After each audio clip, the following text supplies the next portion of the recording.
to the Indian Diaspora podcast, where we spotlight extraordinary minds of Indian origin.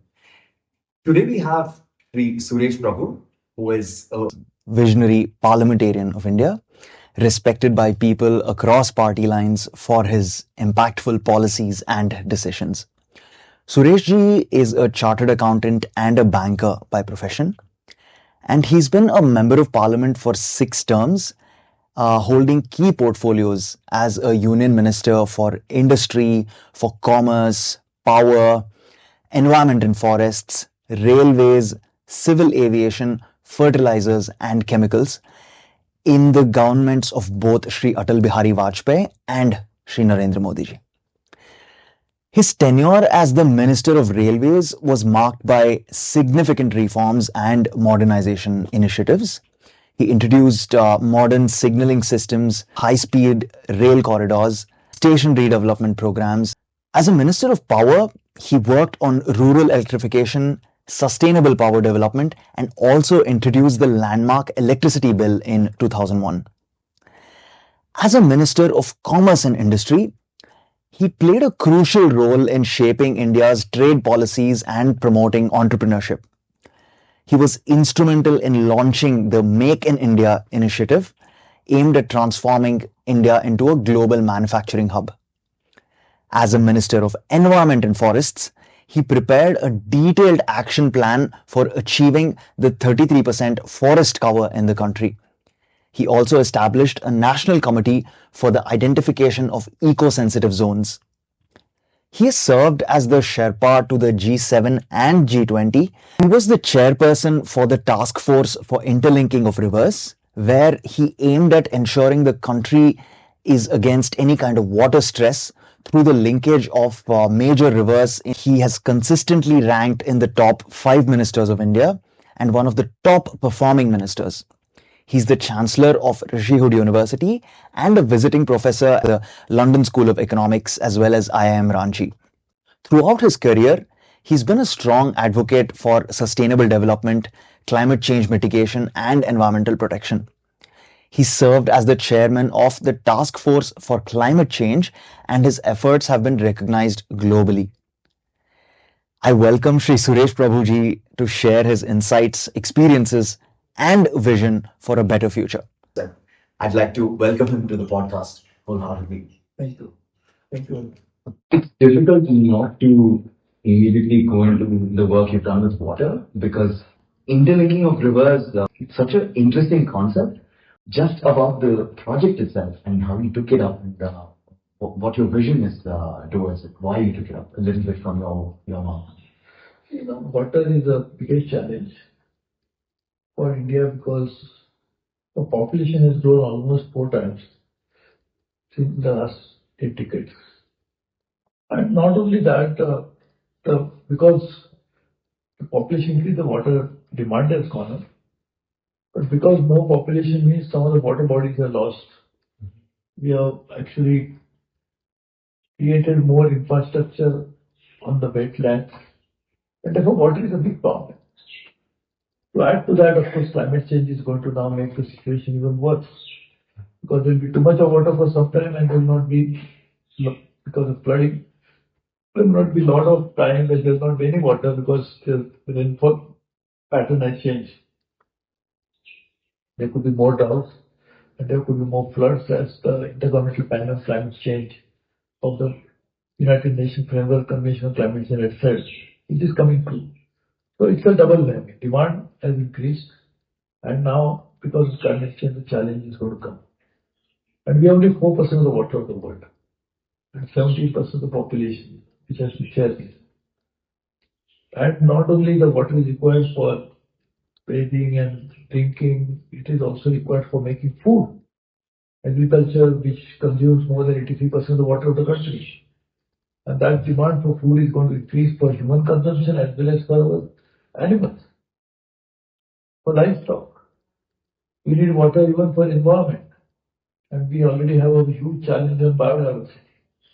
So it's all put together. What is the problem? So one is to address that, demand side management, to improve water efficiency, to change cropping pattern, so that we don't unnecessarily use water-consuming crops.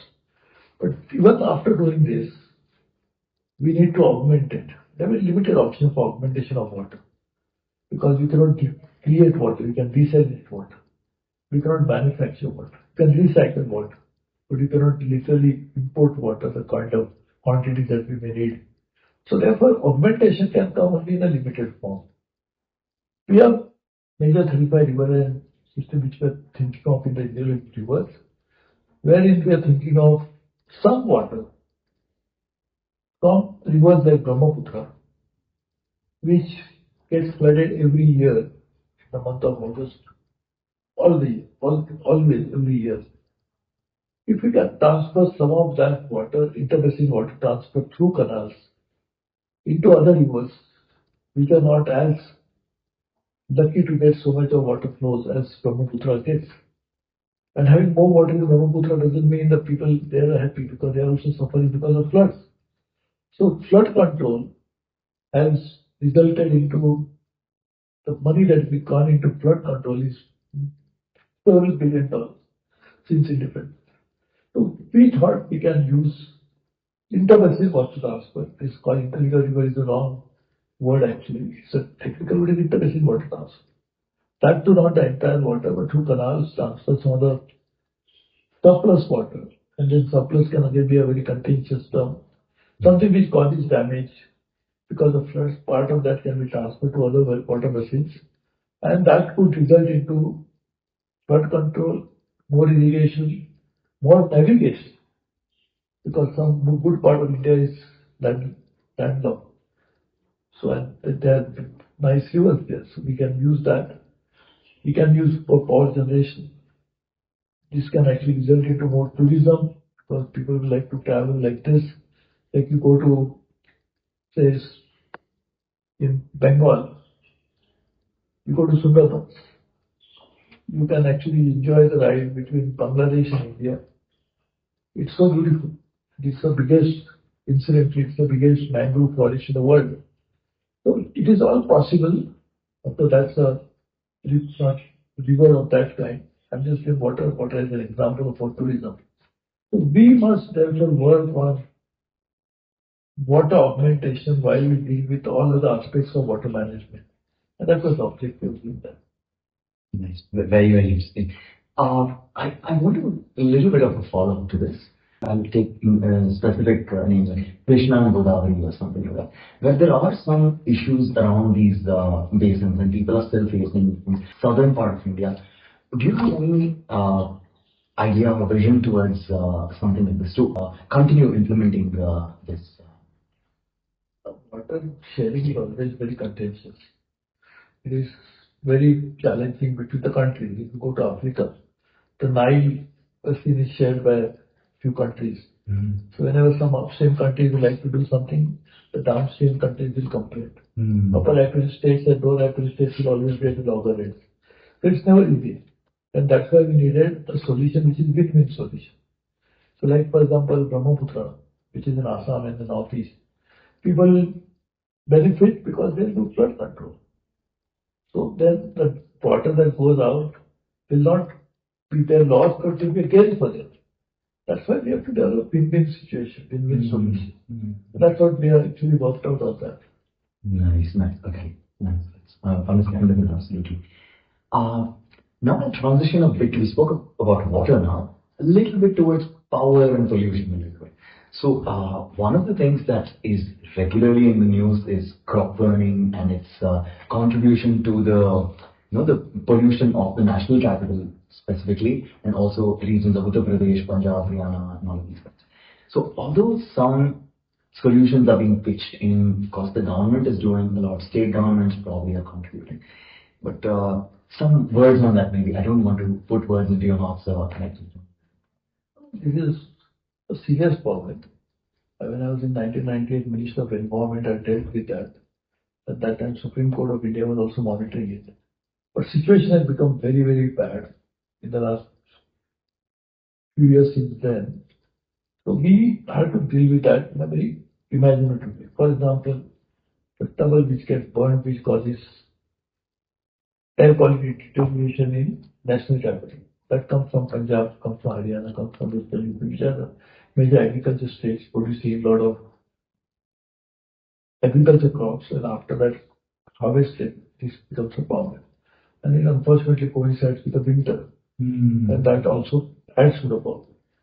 Yes, there is a solution that because all the agriculture states, there's a public procurement program which actually buys all their crop at a minimum support price after at the time of harvesting. Now this happens after harvesting, so there's already a supply chain which is already there to procure the food grains. Can we not use the same supply chain, same procurement machinery, offer to the farmers minimum support price for the stubble, which comes from the same farm where the food has been procured? It is the same place from where it is going to be transported to the warehouse of the Food Corporation of India or the other procurement agency of the state government. So if we offer a minimum support price, which farmer will not like to sell it because he is going to get money out of it? Now he is also worried to make the soil better. In return, in addition to giving minimum support price, the government also can give some micronutrients, some more fertilizers to the farmers, and they can use that to make the soil better. And that what is bought by the government, the minimum support price, you can use it for animal food. You can use it for gasification and make biogas plants from that. So all that will be a win-win situation. Farmers will get more money. Government will use this for doing something better as a value addition. Animal feed is something which is even not entirely we are still self-sufficient. And I was in Amul and I was talking to the manager and they will be more than happy to do this. Because they are the biggest animal feed plants in the country. They will also be good for gasifiers who always have a problem of this feedstock not getting enough quantity, so their plants are operated full level. Now we have a centralized collection of this biomass, so they can get it cheap, not cheap, but they will get it assured supply. So this is all win-win situation. Since you also delve into supply chains now, I want to ask you, you are also involved in India's trade policies and then commerce. So how has this evolved in the sense India's global trade policies and supply involvement in supply chains? How has this improved or changed over the last decade or 2 decades in your observation? See, we have to be more open. India cannot afford to say that my borders are closed. And they also cannot say that I will look more and more inward. We have to go out, we have to talk to all the countries and try to create as many alliances as possible so that our exporters, our trade, our commerce, our industry gets a market access globally. But we must always keep in mind, if you want a market access in other markets, those countries going to ask for market access in their own country. If you say that I will only export and I will not import nothing, then all of the countries will say the same thing. They will say, okay, we'll export and not import anything. If all the countries only export and none of the country import, how the export will happen to begin with? So therefore we must realize it's again give and take. We have to open our borders. That means we have to also ask others to open, but then we must also do the same in our own case. And that's what comes the art of negotiation. We have to do something in such a way that India's trade will not be affected. At the same time, we also do it in such a way that we give something, but we'll also get something more in return. And that's what is all trade negotiations are about. I dealt with all these countries for so many years, and I was the only minister that organized 2 mini ministerial for trade ministers of the world. First was attended by 57 countries, which is in record. Wow. And second one again was as many, almost the same number. So this has never been the case. And the result was that we should engage with more and more countries. Yeah. And therefore we still feel that WTO has to be the mainstay of trade negotiators. as arbitrator, as a regulator, as a promoter.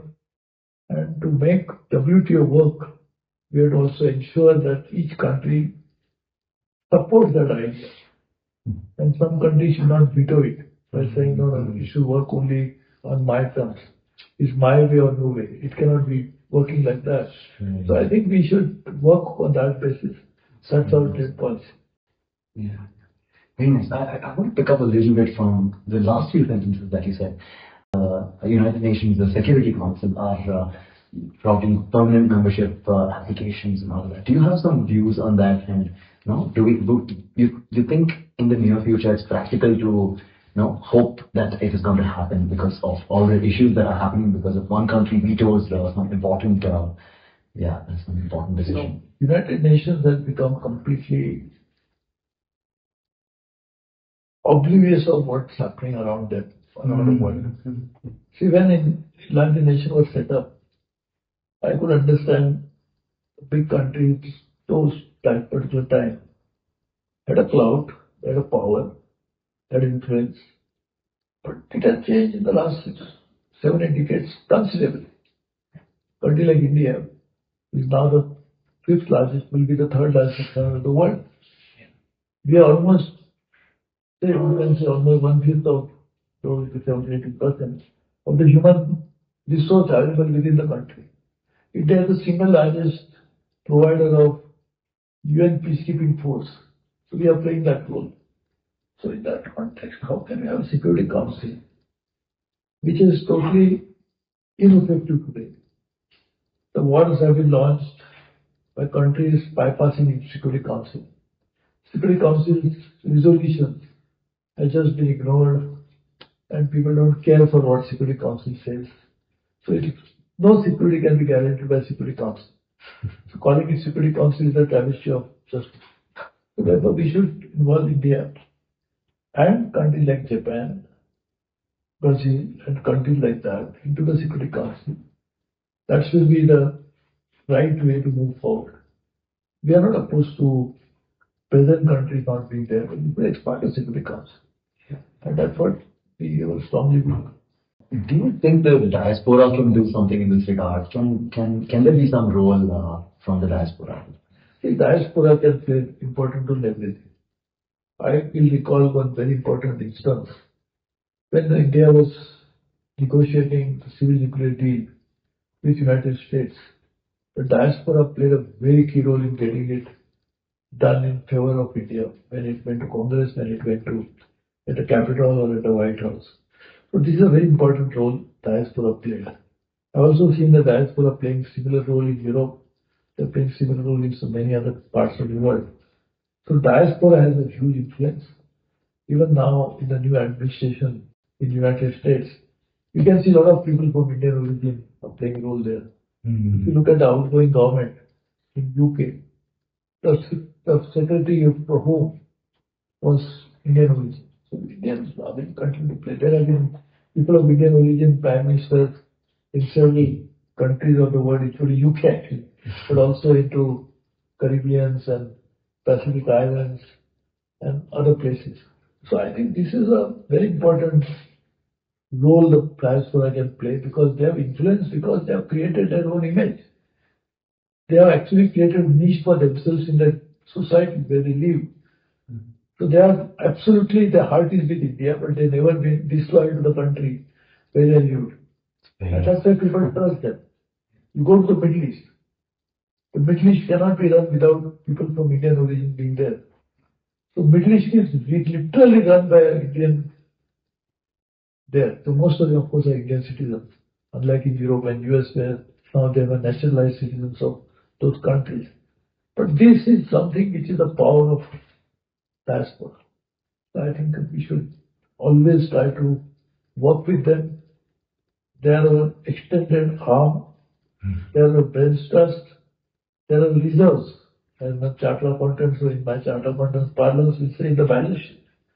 The balance sheet is strong where the reserves are more. So India's balance sheet is reflected in the reserves in the form of diaspora. So I really look forward to they playing a bigger and more important role in the shaping of future of India, shaping future of the world. because we believe in one world as a family. Vasudhaiva Kutumbakam. So they should also play that role in integrating the world into one single unit over a period of time. The countries will remain different. Sovereignty will not be compromised, but will work in a manner that will ensure that we create a safer, better and prosperous world through collaborations. Thank you for that answer. We said we should have our borders open and all these things. How do we balance this with the idea of Make in India, which is going pretty well right now? Make in India is not to get anything from outside into India. It only means that we should also use India's manufacturing capability.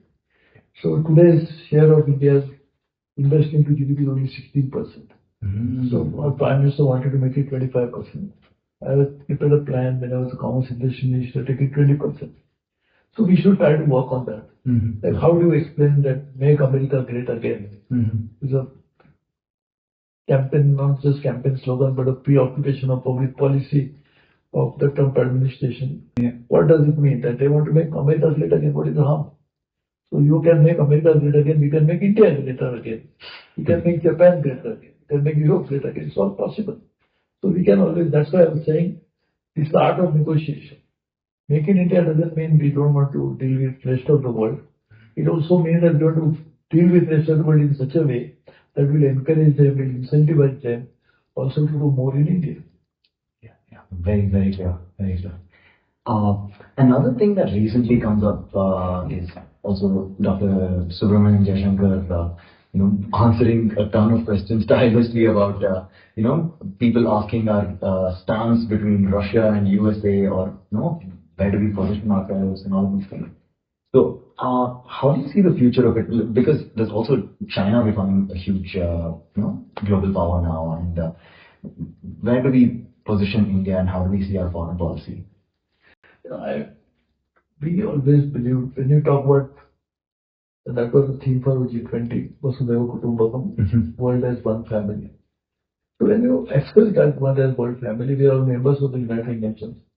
We are all the members of all the multilateral bodies. So why it is not possible that we can have one friend? Why should we think that my friendship with you means I have to exclude others from my relationship? We can have more than one friend. That doesn't mean that we'll be disloyal to one friend because we are already making friendship with somebody else. There are certain historical perspectives to this. Russia has been a friend for a long time. That time, of course, was USSR. They provided us huge support to us. And we can be friends with Russia, we can be friends with so many other countries, US, China, Japan, Korea, Europe, Africa, Latin America. Why not? We can have friendship with all. But that doesn't mean that the rules of friendship with somebody else, because friendship doesn't have rules, but in case of global relationship, it is rule-based. So in that, we're not violating one state of relationship for the sake of compromising with that relationship to gain something from the other. So we can actually play a role if you are friends with many. If there's a friction between the others, we can always play the role of ensuring that we as good friends, as good partners, can actually sort it out. So I think it's something very clear for us that we want to be living in a multipolar world.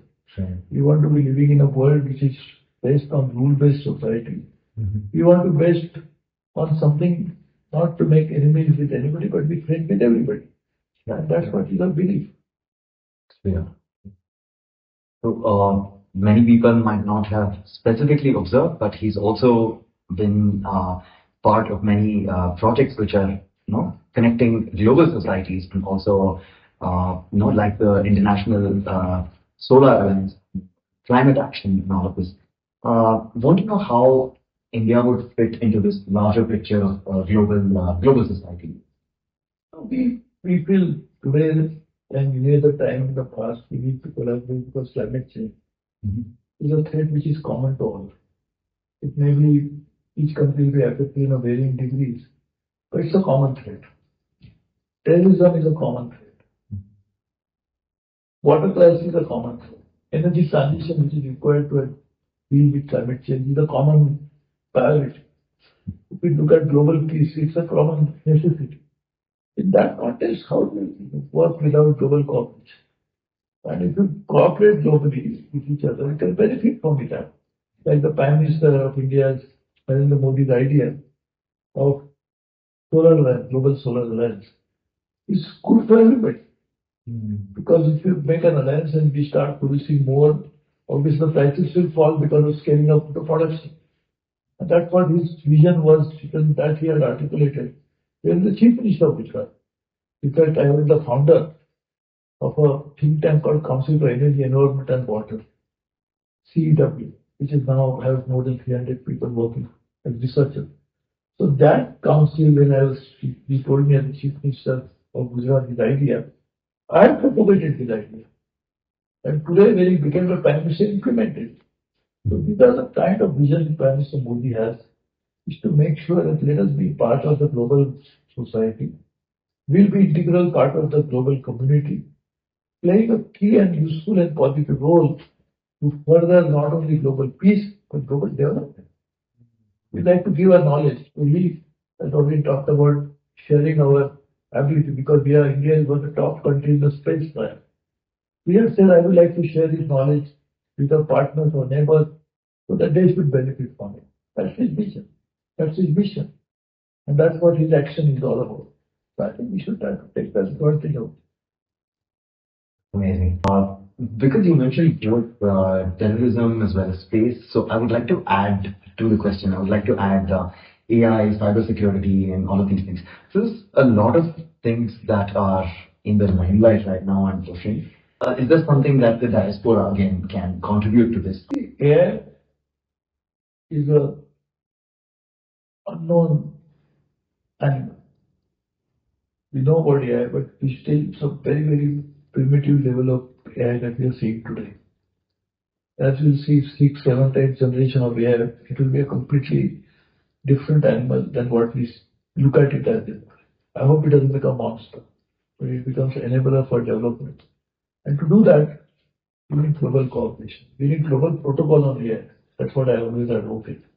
Which will make sure that the protocol will govern the development of AI and the new technologies itself.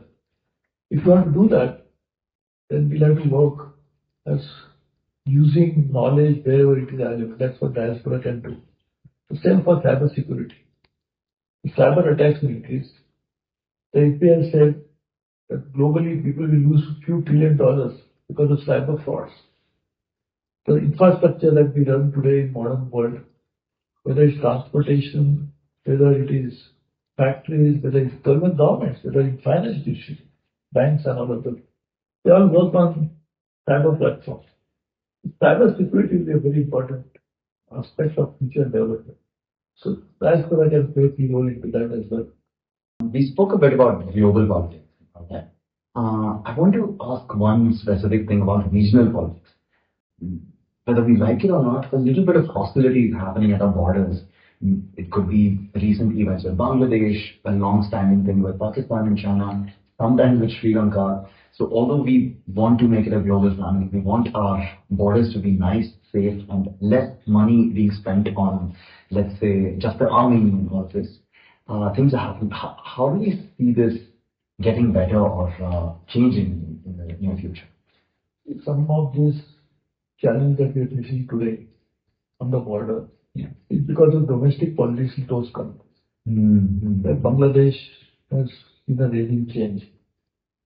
In Pakistan, the democracy is a big challenge. Yeah. Some people say that in other countries also, it is actually the spillover of their domestic challenges that result into them creating an assessment that we have a challenge from India. But India is not posing any challenge to anybody. India has never been an aggressor and never acquired anybody's country's territory. We have always been, unfortunately, at the receiving end of the aggression from other countries for centuries. So India will be always very clear. We like to work with our neighbors, with the friendly neighbors. and I hope they solve their own problem. We spoke about our near close neighbor, but we also have close relations in terms of the Quad or with Japan and Korea and all of that, especially because of the, let's say, the Indian Ocean and maritime efforts and all that. How do you see this in your perspective? And how would you look at this growing in the future? We believe very strongly in collaboration between all the Indian Ocean countries. So I'm the chairman of a think tank called India Foundation. We organize every year Indian Ocean Conference. So this year is going to be in Oman, which is attended by heads of state, prime ministers, foreign ministers, defense ministers from most of these Indian Ocean states, besides all many other players in this sphere, they also participate. So we feel in the Indian Ocean is very important. Maritime security is extremely important. Maritime freedom is also important. And we think that countries should collaborate more. There are some piracy which have gone down, but some places still there. And then we always have a protocol, maritime trade, that any country can SOS, any ship can go SOS and people come. I think SOS is not required only for saving a ship's future, but it's required for saving the ocean itself. And oceans are also under threat because of climate change. Oceans are the carbon sinks of the world. Oceans also have a huge marine biodiversity. So we feel all of that can be achieved through cooperation between the countries in Indian Ocean as well as in other countries who face similar maritime borders. Defense diplomacy becoming very important for India. The last few years, we've been purchasing defense equipment, but also the software.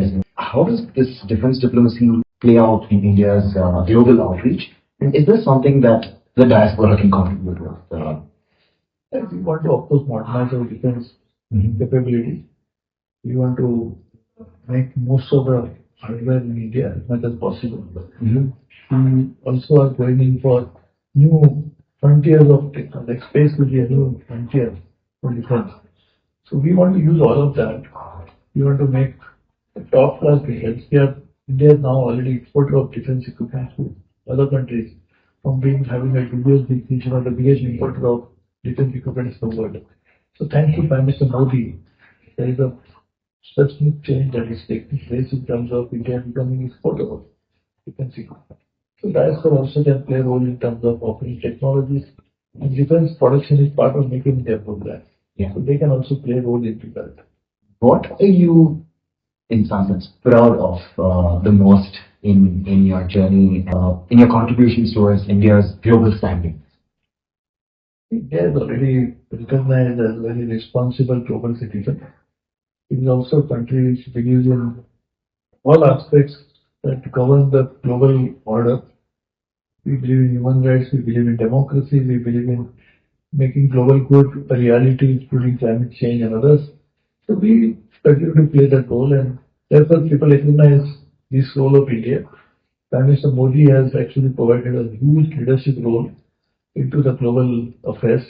So I'm sure he will continue to be the guiding force, and also the face of India is becoming a global power. It's not power, at least I don't believe in the word global power, but in terms of global citizen, we like to play a bigger role. What advice would you give to young professionals of the diaspora who consciously or unconsciously, like you said, there's India in the heart, so want to contribute to India's growth? We see it growing and we want to do something. See, we all will welcome all youngsters who participate into the future growth story of India.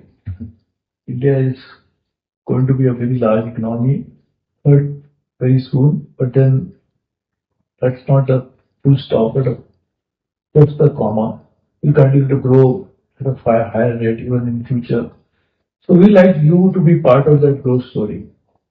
We like to onboard you so that you can also benefit from India's growth, make your own careers in this growth, and also contribute towards that growth.